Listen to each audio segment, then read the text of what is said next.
Hello, my name's Terry Hess. As a podiatrist since 1993, I've always wanted to help our patients. The last 5 years or so, I've wanted to help us, the podiatrist, to make it better since these times are changing so rapidly, and now with COVID, even more rapidly.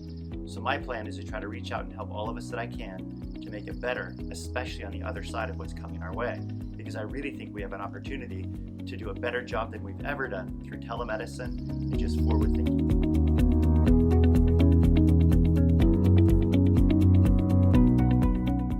So if I could recommend anything, it would be find a common ground of information to feed your staff. If you are reaching out to your staff on a daily or weekly basis and just sending them updates on ESD, Department of Health, OSHA, CDC guidelines, all this stuff is what they really want to know. And at the end of the day, your staff just want to know that you're there for them. If I could recommend anything, it's just making yourself known with your staff and saying, hey, I'm here to listen. I know that in branching out and networking a little bit with just some colleagues, some networking that I've been doing, the number one thing I've been hearing is my job does not tell me anything. They have all these meetings, they go into these rooms, they have these meetings, and I never hear anything from them. I want to quit, I want to leave. This is not how you do business. We want to branch away from that because our staff are very important to us. And when we get through this, we want our staff to come back to us. So just have an open line of communication. I've never not done much in terms of laying anybody off, so I'm a real novice at this. So what's the difference between partial employment and standby? And in terms of what you mentioned 16 hours a week. So does that mean like if someone at least is working 16 hours a week, they can go get partial employment, unemployment from the ESD? But if you put them on standby, that means they're not working at all and they can get full unemployment. Maybe you could expand on that a little bit. Yeah, that was actually Marta that talked about that. Okay. I'll let her, that's okay. I'll let her go ahead and expand on that. So there's a couple different things when it comes to partial employment and standby. Partial employment, you have to hit 16 hours a week. Okay, so if you cannot guarantee 16 hours a week, I would suggest putting them on standby. Now, the way that standby works is it works like this.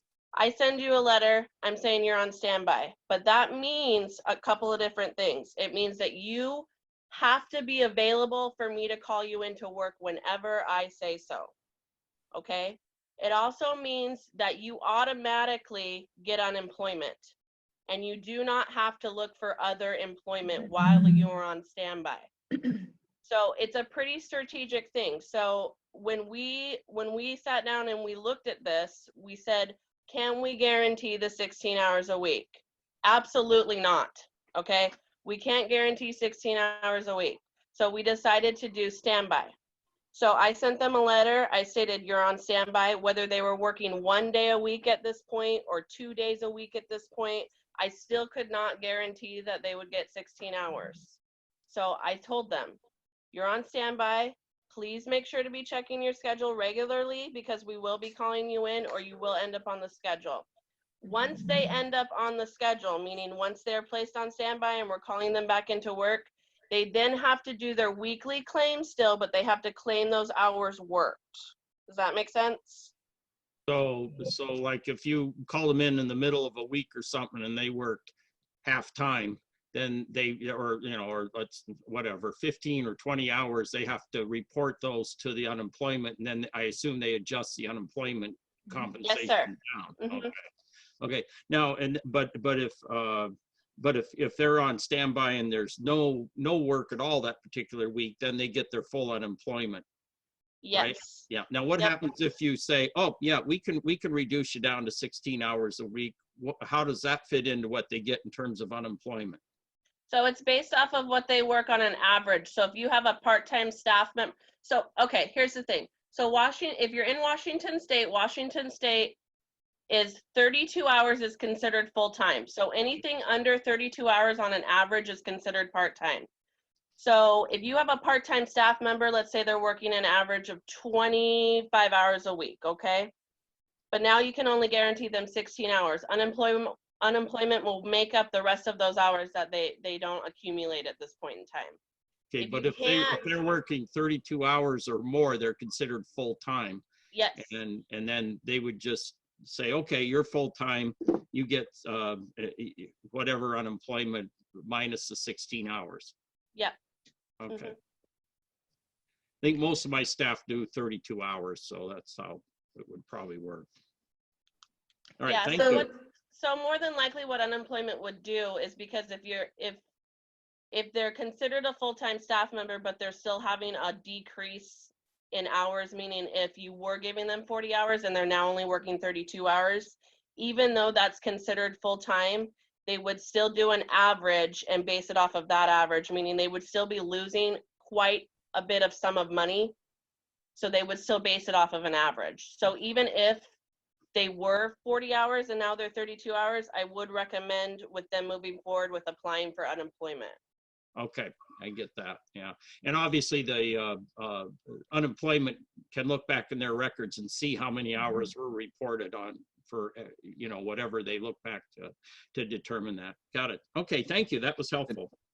Just to be clear, they still need a letter for partial employment to Yes. be able to get the unemployment? Okay.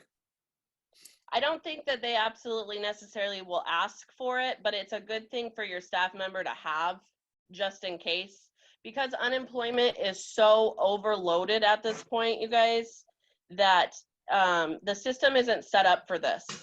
So it's denying people. And, as soon as you're like, oh my gosh, I can't pay my bills, I just got denied unemployment, your staff are going to freak out. Okay. I've been going through it for the last couple of weeks. They're not denied. The system just it's not set up for this kind of volume. So my recommendation is, because you're going to have unemployment reaching out to you, you're either going to have it through a phone call, you're going to have it through a letter, some form of something's going to come to you. If they can present that letter to unemployment even before unemployment gets involved, meaning contacting you, it's much easier to start with versus later. If you guys have any staff that ask you about licenses or anything to do with that, they are not requiring, DOH is not requiring that you have to have an active license or renew your license until September 30th of 2020. However, they will not waive any fees for that. So I told my staff today that it's absolutely fine if you can't afford to renew your license. Completely understand. I just asked them to reach out to me and let me know so that I could have a list, so I can make a list. Because I penalize my staff, I used to, if they let their license, if they let their license go, they would be taken off the schedule immediately. So I did let them know today that that wouldn't be happening, but that doesn't excuse them from making sure that they don't do it in the future. It just means that we are understanding that they're having a rough time with finances, and that shouldn't be their priority right now. Their priority is to keep working, keep their self steady and take care of their families. That's their priority right now. Thanks for watching. This is so important right now. We'd love to help, so please reach out to my CEO, Jolene, at jolene@anklefoot.net, and we'll do our best to reach back to help you guys through this crazy, crazy time. Thanks.